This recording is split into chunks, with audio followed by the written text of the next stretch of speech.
The rain has a way of erasing things. It blurs the sharp edges of the city into a watercolor wash of gray and silver, smudging the streetlights into hazy constellations. It softens the hard lines of memory, too. Or at least, I used to think it did. For the past 3 years, my life had been a study in muted tones, a quiet existence conducted in the hushed corridors of the city's central library and the sterile silence of my one-bedroom apartment. I was an archivist, a tender of forgotten histories, and I had become something of a forgotten history myself. My days were ordered, predictable. The scent of old paper and binding glue, the soft scrape of a chair on polished wood, the rhythmic thump of the book scanner. At 5 o'clock, I would lock the doors to the special collections, walk the 12 blocks home under a sky that always seemed to be considering a downpour, and eat a meal for one while listening to the hum of the refrigerator. Loneliness wasn't a sharp pain anymore. It was a dull, constant pressure, like the low-grade hum of fluorescent lights. It was the background noise of my life. I had built these walls of routine around myself after my own story had crumbled. I had tried to build a life with someone, a future as carefully planned as a card catalog, but the foundation had been rotten. When it fell, it took a part of me with it, the part that believed in permanence. Now, I preferred the company of ghosts, of the faded ink and brittle pages that told their stories without demanding anything in return. I was a gentle observer, a quiet protector of things that could no longer be broken. It was a safe, colorless existence. My apartment was a testament to this emotional stasis. It was neat, functional, and devoid of personality. A gray sofa, a steel coffee table, a single philodendron I watered every Tuesday. It was a space for sleeping and waiting for the next day to begin, not a place for living. The only window looked out onto a brick wall, often slick with rain, a perfect reflection of my own emotional cul-de-sac. The world outside, with its messy, unpredictable emotions, felt distant, like a story I was reading about someone else. And I was content with that. Or so I told myself. Contentment, I had learned, was often just a synonym for resignation. Then I saw her. She was a regular in the reading room, a fixture as constant as the grandfather clock in the corner. She always chose the same carved oak carrel by the tall arched window, the one that caught the weak afternoon light. She was older than me, maybe late 30s, maybe early 50s. Her grace made her age seem irrelevant. She moved with a quiet self-possession that felt like a shield. Her clothes were simple, elegant, cashmere sweaters and soft earth tones, tailored trousers. She never seemed to read one book but several, moving between them with a focused intensity, her long fingers tracing the lines of text as if divining secrets from the page. I never spoke to her. I was the archivist in his glass-walled office, and she was a patron, a silent figure in the landscape of my day. But I watched her.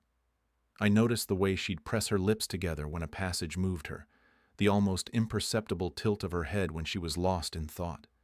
She was a complete, self-contained world, and for reasons I couldn't articulate, I found that beautiful and profoundly sad.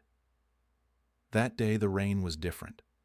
It wasn't a gentle mist, but a percussive, relentless downpour, drumming against the great cathedral windows of the library, each pane weeping with condensation. The world outside had dissolved completely.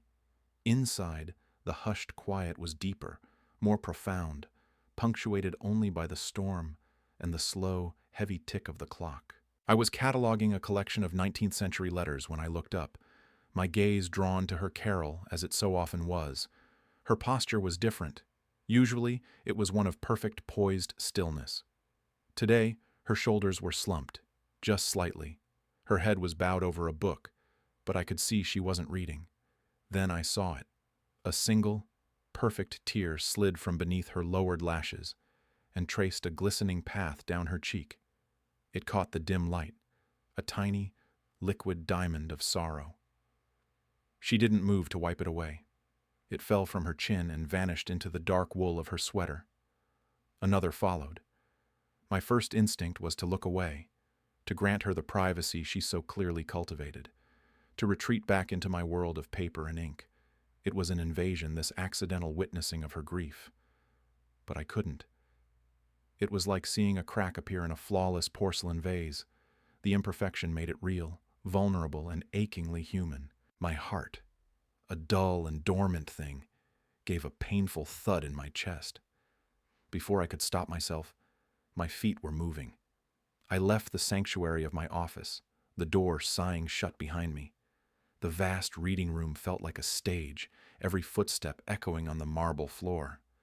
I stopped a few feet from her carrel, my hands feeling clumsy and useless at my sides. I didn't know what I was going to say. "Are you all right?" felt like a trespass. Silence felt like an abandonment. She must have sensed my presence. Slowly she lifted her head. Her eyes, the color of moss after a storm, were glassy with unshed tears. They met mine, and there was no embarrassment in them, no shame, just a raw, quiet devastation. For a moment, the world seemed to hold its breath. The rain hammered the glass, the clock ticked, and we just looked at each other. Her composure was a beautiful, shattered thing. I saw in her eyes a loneliness that mirrored my own, but hers felt older, deeper, a wound still fresh. Then she spoke. Her voice was a low whisper, frayed at the edges but clear. "Tell me a story," she said, her gaze unwavering, "with a happy ending." The request was so strange, so unexpected, that it short-circuited all my instincts to flee. It wasn't a dismissal. It was a plea. A desperate, quiet request for a sliver of light in what was clearly a moment of profound darkness. I stood there, a custodian of a million stories, and I couldn't think of a single one. All the grand epics, the tragedies, the comedies, they all felt false, inadequate. So I reached for something small, something simple. I pulled out the chair opposite her and sat down, the wood groaning softly in the silence. The scent of her perfume, something like sandalwood and rain, reached me. "There were 2 sparrows," I began, my voice huskier than I intended. "They were born in the same spring, but in different nests, at opposite ends of a great forest. One day, a terrible storm came. A wind like they had never known tore through the trees, ripping leaves from branches and nests from their moorings. Both sparrows were thrown into the chaos, lost and alone. They flew for what felt like days, battered by the wind and the rain, their wings aching. The world was just a terrifying blur of gray. Finally, exhausted, each of them found a single sturdy branch on an old oak tree that had weathered 100 storms. They clung to it, trembling. And when the wind died down for a moment, they looked at each other. They saw their own fear, their own exhaustion, reflected in the other's eyes. They didn't know where they had come from or where they were going, but they weren't alone on the branch. So they shuffled a little closer, sharing the tiny bit of warmth their bodies held, and they waited for the sun to rise. Together I finished, my throat tight. It was a flimsy, childish story, but it was the only one I had. She didn't say anything for a long time. She just watched me, her gaze searching my face. The tears had stopped. Slowly, she reached out and rested her fingertips on the back of my hand, which I had placed on the table between us. Her touch was light, cool, and gone in an instant. A ghost of a connection. "Thank you," she whispered. Then she gathered her books, slid them into a leather satchel, and stood. She gave me a small, sad, and beautiful smile. And then she was gone, leaving only the scent of sandalwood and the echo of her request hanging in the rain-filled silence. I sat there for a long time, the warmth of where her hand had been a fading ember on my skin. The predictable, colorless rhythm of my life had been broken.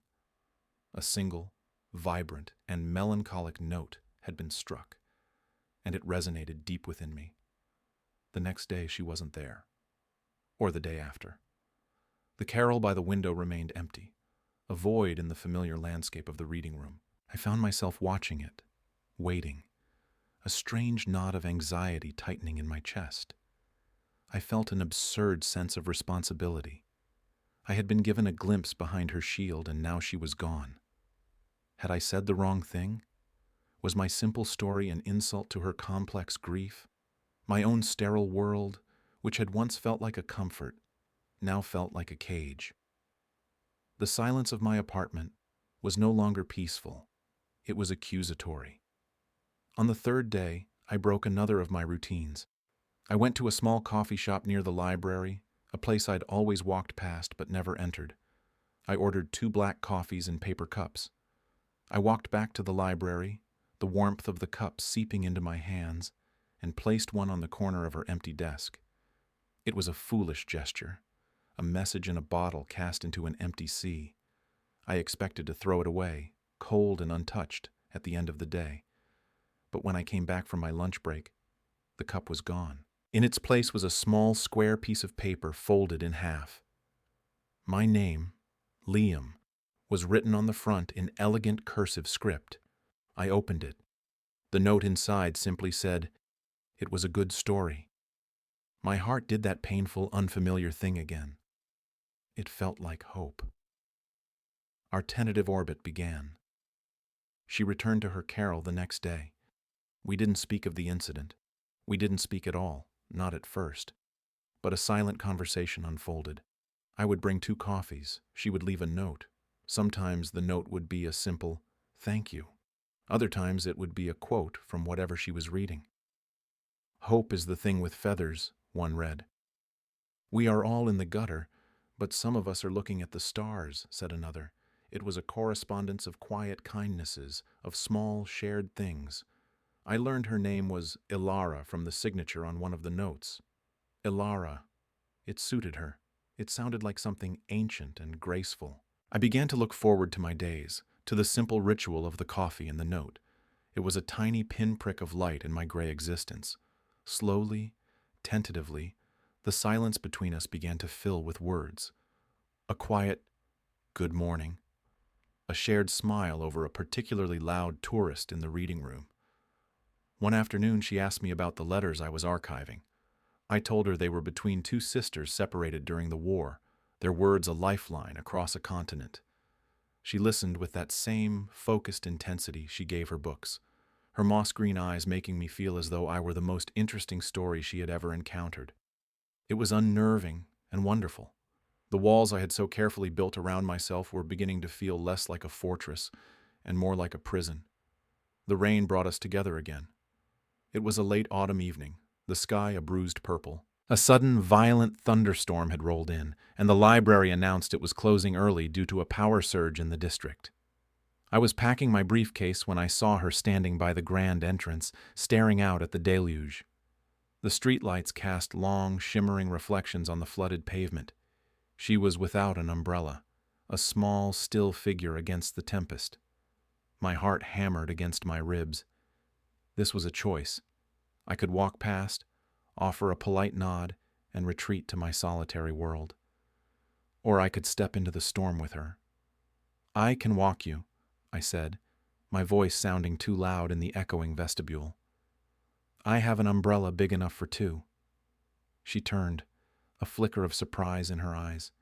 She looked from me to the sheeting rain and back again. I saw a flicker of hesitation, a debate waging behind her calm facade. I held my breath. "I don't live far," she said, her voice soft. It wasn't a yes, but it wasn't a no. "I don't mind the rain," I replied, offering a small smile. She nodded, a final, quiet decision made. We stepped out into the roaring dark. I opened the large black umbrella, and she moved in close beside me, our shoulders brushing. The noise of the storm was immense, a deafening drumbeat on the taut fabric above us, but inside our small circle, a strange pocket of intimacy formed. The scent of her hair, of damp wool and sandalwood, filled the small space. We walked without speaking, navigating the puddles that had become small lakes on the uneven cobblestones. Her building was only 4 blocks away, a handsome brownstone with ivy climbing its facade. We stood on her stoop, sheltered by the awning, the rain still pouring around us. The moment stretched, awkward and charged. "Well," I said, my vocabulary failing me. "Good night, Ilara." I started to turn, to retreat back into the rain and the safety of my solitude. "Wait," she said. I turned back. She was looking at her hands, then up at me. You're soaked. Your shoes. She trailed off. Would you like to come in? For some tea? To dry off the invitation hung in the air between us, as fragile as a soap bubble. It was a threshold. My sterile apartment waited for me, silent and safe. Here, behind this door, was her world, an unknown territory. It was the place where she had cried. It was a place of vulnerability. Saying yes felt like a risk. Saying no felt like a betrayal. I'd like that very much, I said. She unlocked the door, and the moment I stepped inside, the world shifted. It was like stepping from a black and white film into full, warm color. My apartment was a space of absence. Hers was a space of presence, of life. The air was warm, smelling of cinnamon, old books, and beeswax. Low, instrumental jazz murmured from a hidden speaker. The walls were lined not with shelves, but with books themselves, stacked in towers, overflowing from every available surface. A soft, golden light emanated from several small lamps, casting a gentle glow on the worn velvet of an armchair and the rich wood of a writing desk. It was a sanctuary, a fortress built not of stone, but of comfort and stories, a place designed to keep the harshness of the world at bay. It was beautiful, and as I stood there, dripping on her antique rug, I felt a profound sense of peace settle over me, a feeling so foreign it was almost jarring. This was a home. I had forgotten what one felt like. She took my damp coat and hung it on a hook by the door. Please, she said, gesturing towards the living area. Make yourself comfortable. I'll put the kettle on. I sat on the edge of a deep, comfortable sofa, feeling large and out of place in this delicate, carefully curated world. A thick, hand-knitted blanket was draped over the armrest, and I resisted the urge to pull it around myself. On the coffee table, next to a stack of poetry, sat a single, beautiful ceramic mug, imperfect and clearly handmade. Everything in the room felt chosen, loved, imbued with a story. In a corner, shrouded by a canvas dropcloth, stood the unmistakable shape of a large easel. I remembered what she'd said in one of her notes. I used to love painting. Before. She returned with a tray bearing a steaming teapot and 2 mugs, different but complementary like a pair of old friends. She poured the tea, a fragrant Earl Grey, and handed me a mug. Its warmth seeped into my cold hands. We sat in a comfortable silence, the only sounds the soft jazz and the rain, now a gentle patter against the windows.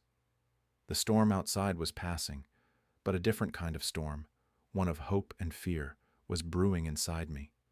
Here, in her sanctuary, the walls around my own heart felt thin, permeable.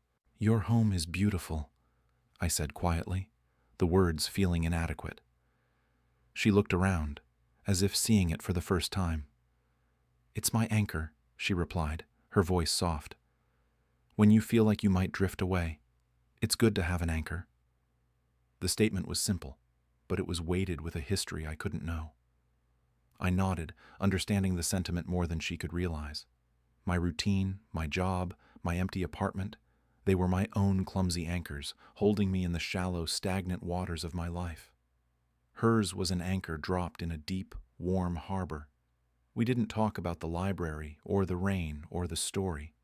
We talked about books.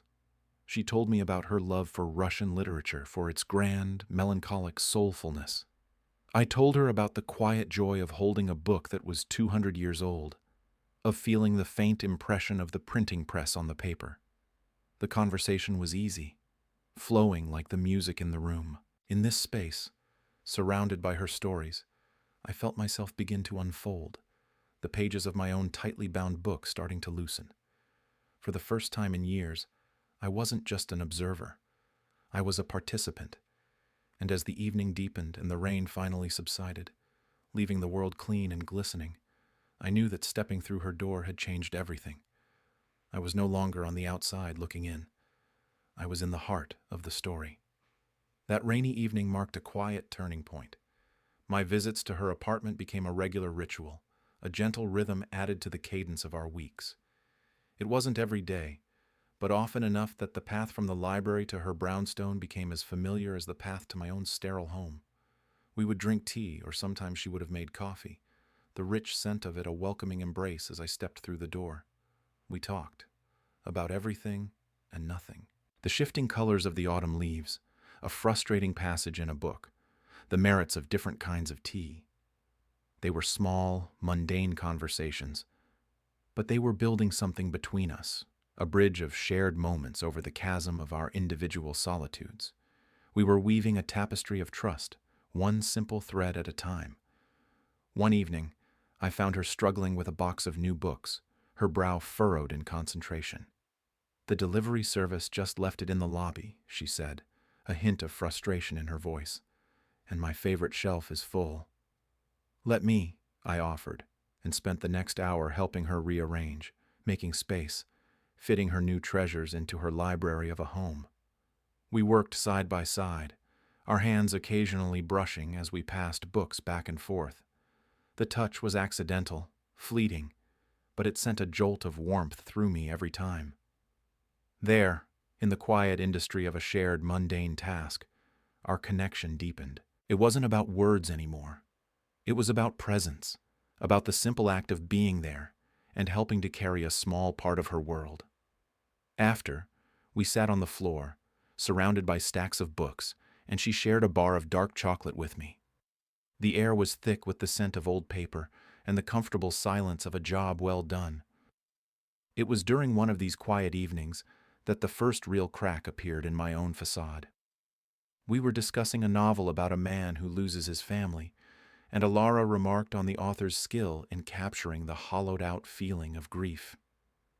"He writes it as an architectural problem," I found myself saying, the words coming out before I'd fully formed the thought. "The character keeps trying to rebuild his life, but he's forgotten how the pieces fit together. The foundation is gone." I paused, the metaphor feeling suddenly, painfully personal. "I tried to build something once," I added, my voice barely a whisper. "A life. But I wasn't a very good architect. The walls were never straight. The confession hung in the warm, lamplit air.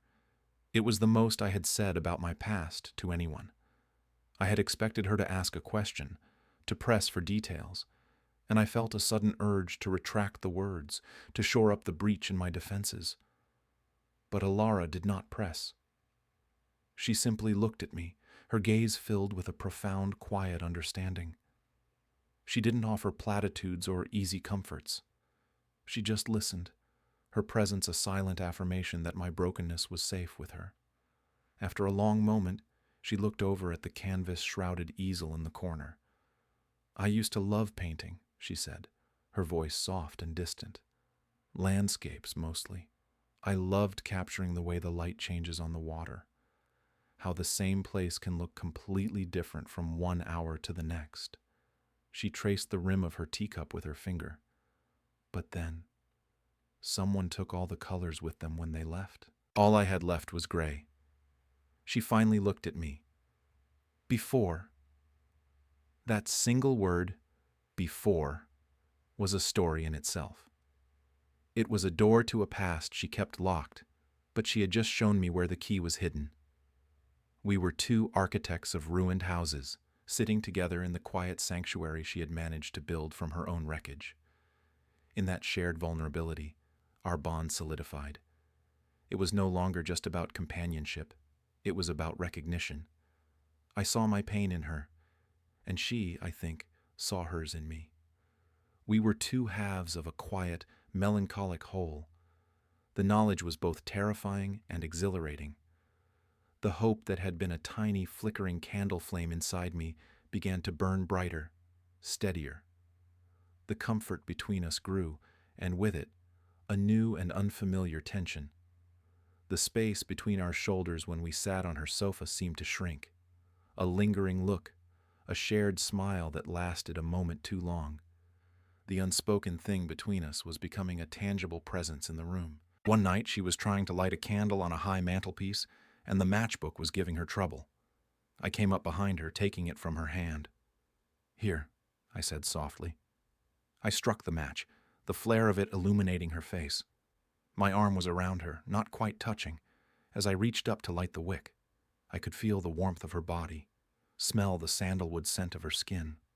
For a moment, neither of us moved.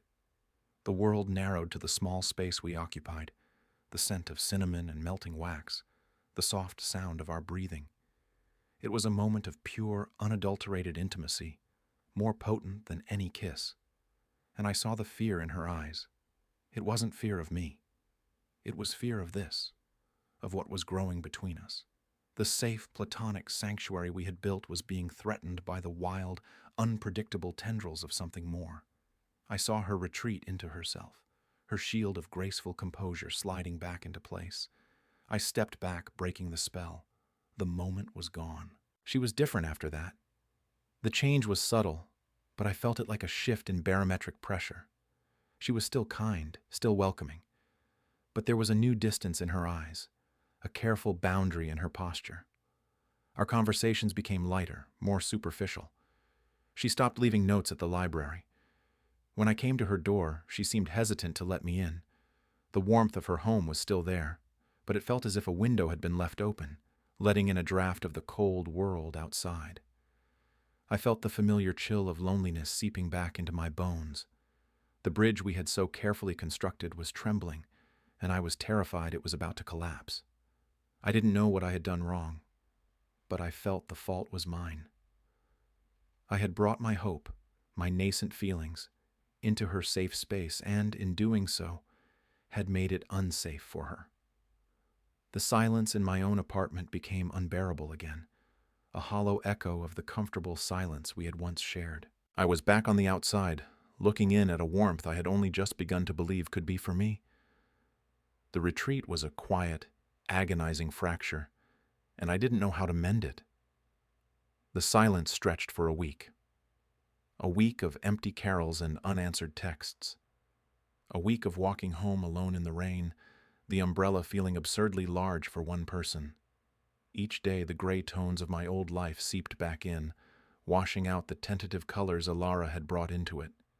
The hope that had burned so brightly now sputtered, threatening to go out entirely. I was drowning in the quiet, and I realized I had a choice.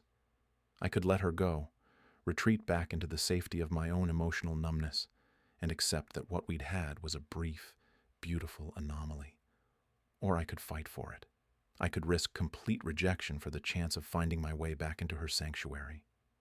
That night, the rain returned, a soft, persistent drizzle that matched the melancholy in my soul. I stood outside her brownstone, the wet leaves sticking to the pavement. I didn't have a plan. I didn't have the right words. All I had was a desperate need to break the silence. I walked up the stoop and knocked on her door, my knuckles rapping softly against the heavy wood. The sound was swallowed by the night. I waited, my heart a frantic drum against my ribs. I was prepared to be turned away. I was prepared for her not to answer at all. But after a long moment, the lock clicked. The door opened, and she stood there, silhouetted by the warm light of her hallway. She was wearing a simple gray sweater. Her hair was loose around her shoulders, and she looked tired.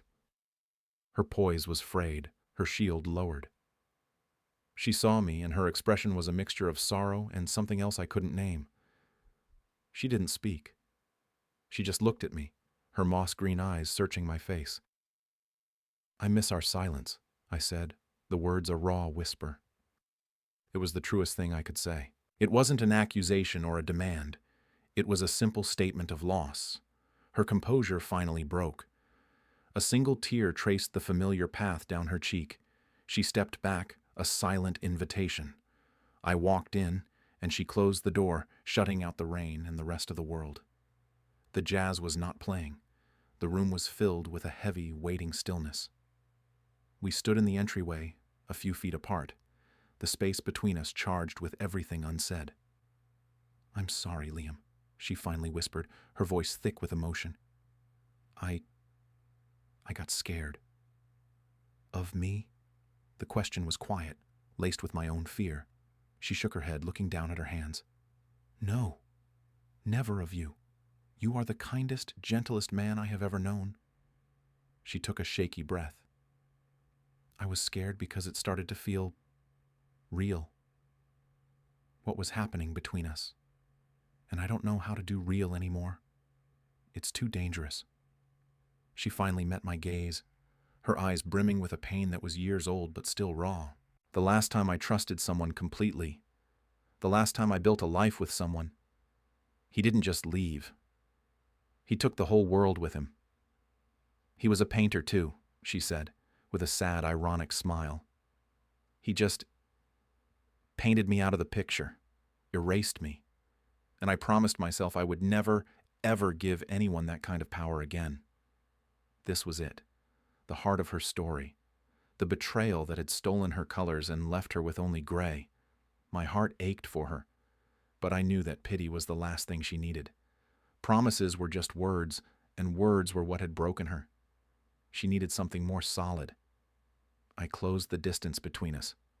I didn't reach for her, didn't try to hold her. I just stood before her, letting her see the absolute sincerity in my eyes. Then we don't have to do real, I said softly. We can stay right here, in this room. We can have our silence and our tea and our books. And if it takes years for the world to feel safe again, then I will wait for years. I won't paint you out of the picture, Alara. I just want to sit with you in it. I slowly reached out and took her hand. Her fingers were cold, but they curled around mine, clinging to me. It wasn't a passionate embrace. It was something quieter, deeper. It was an anchor, a promise not of a grand future, but of a safe and patient present. She squeezed my hand, a silent acceptance. The fracture was mended, not with glue that disguised the break, but with something that filled the cracks and made the bond stronger than it had been before. The confession cleared the air between us, replacing the anxious tension with a new, quiet understanding. We were no longer just two lonely people finding solace in each other's company. We were two people who had seen the deepest wounds in each other and had chosen to stay. The fear of what we were becoming was replaced by a gentle acceptance of what we were. Our rituals resumed, but they were imbued with a new depth. The mugs of tea we shared felt less like a habit and more like a sacrament. The silences were no longer just comfortable. They were profound, filled with the weight of everything we now knew about each other. We began to fill in the missing pages of our own stories. Not all at once, but in small, careful fragments offered up in the safety of the late evening lamplight. I told her about Sarah, about the slow, quiet decay of our engagement, how our love hadn't died in a fiery explosion, but had starved to death from a lack of attention, of true connection. I told her how I'd felt like a failure, a man who couldn't even protect the one thing he was supposed to cherish. I confessed my own fear of trying again, of building something only to watch it turn to dust in my hands. In return, she told me about Marcus, about their shared life, their studio, the future they had painted in broad, confident strokes. She spoke of the slow realization that his affection was shifting, the discovery of his other life, and the brutal, clinical way he had dismantled everything they had built, leaving her emotionally bankrupt in the beautiful home they had created together. She'd kept the house, she said, because leaving would have felt like letting him win, like letting him erase her completely. So she had turned it into her fortress, a sanctuary where no one could hurt her again. Until me. You didn't storm the walls, Liam, she told me one night, her hand resting lightly on my arm. You just sat outside them patiently until I felt safe enough to open the gate. Our trust solidified not through grand gestures, but through the accumulation of small, consistent acts of care. I learned to make her tea exactly how she liked it, with a slice of lemon and no sugar. She started leaving books for me on the sofa, ones she thought I would love, with specific passages marked. I fixed the dripping tap in her kitchen that had been bothering her for months. She encouraged me to write, something I hadn't done since college, leaving a beautiful leather-bound journal on the coffee table for me one day without a word. We were learning a new language together, a language of gentle presence and unwavering support. We were building something new, not on a forgotten foundation, but on the solid ground of our shared understanding. One day, my landlord informed me that my building was being sold and my lease would not be renewed. The news, which once would have sent me into a spiral of anxiety, felt strangely manageable. My apartment had long ceased to feel like a home. It was just a place I slept. Home was 4 blocks away, in a brownstone filled with books and the scent of cinnamon. I spent an afternoon looking at listings for similar sterile boxes, the thought of moving my few possessions into another empty space filling me with a deep sense of weariness. Alara found me sitting on her sofa that evening, staring blankly at the apartment listings on my phone. She sat beside me, glancing at the screen. She didn't say anything for a long time. She just looked around her living room, her gaze lingering on the towers of books, the worn armchair, the shrouded easel in the corner. Her sanctuary, her fortress. Then she looked at me, her expression calm and certain. "There's room here," she said quietly. The words were simple, but they were the heaviest, most meaningful words she had ever spoken to me. "If you wanted it," she took a breath, her gaze unwavering, "we could build something. Together. With straight walls this time." It was a direct callback to my broken metaphor, an offering of such profound trust that it left me speechless. She was inviting me into her sanctuary, not as a guest, but as a permanent resident. She was offering me the chance to be an architect with her. I looked at her, at the quiet strength and vulnerability in her beautiful face, and I felt a sense of rightness so absolute it was like the pull of gravity. Words felt inadequate. Promises felt cheap. I needed to show her. I stood up, kissed her softly on the forehead, and said, "I'll be right back." I walked back to my apartment, the empty rooms feeling more hollow than ever. I didn't pack my clothes or my furniture. I took one cardboard box and filled it with my most treasured possessions. A handful of first edition poetry books, my grandfather's old fountain pen, and the leather-bound journal she had given me. It was all of me that truly mattered. I walked back to her building, my heart feeling light and full. I let myself in with the key she had given me weeks ago for emergencies. She was standing in the middle of the living room, exactly where I had left her, waiting. I walked to the coffee table and placed the box on the floor beside it. Then I took my apartment key off my keyring. It was dull and anonymous. I placed it on the polished wood of the table. Without a word, Alara went to a small ceramic bowl by the door and retrieved a key. It was a copy of her own, old and ornate. She placed it on the table next to mine. It wasn't a transaction, it was a treaty. A quiet, mutual vow. The symbolic weight of it settled in the room, peaceful and permanent. We had made our commitment. Months have passed. It is autumn again, and the rain is falling, a gentle, rhythmic drumming against the window panes. But the sound is different now. It is not a soundtrack for loneliness. It is a cozy, comforting murmur, the sound of the world outside while we are safe within. Our home, I think of it as ours now, is filled with the low, soulful notes of a jazz piano. I am on the sofa, reading, a warm mug of coffee on the table beside me. Across the room, bathed in the soft glow of a lamp, Alara stands before her easel. It is no longer shrouded. A canvas rests upon it, half filled with the vibrant, hopeful colors of a sunrise over water. She has started painting again. She pauses, dabbing her brush on a cloth, and turns to look at me. The sad, haunted look in her eyes is gone, replaced by a serene, quiet contentment that takes my breath away. A genuine smile, one that reaches her moss-green eyes, plays on her lips. "You know," she says, her voice soft and melodic over the music, "you never did tell me a full story, the one with the happy ending." I look around the room. I look at the towers of books that are now interspersed with my own. I look at the 2 mismatched complementary mugs sitting on the tray. I look at the colors blooming on her canvas. I look at her, my partner, my friend, my sanctuary, my home. The dull, constant pressure in my chest is gone, replaced by a warmth that has nothing to do with the coffee or the blanket draped over my legs.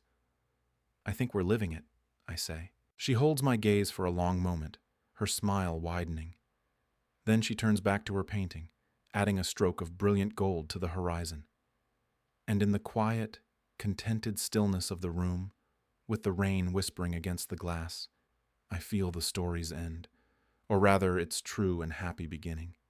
It feels like a quiet, contented exhale,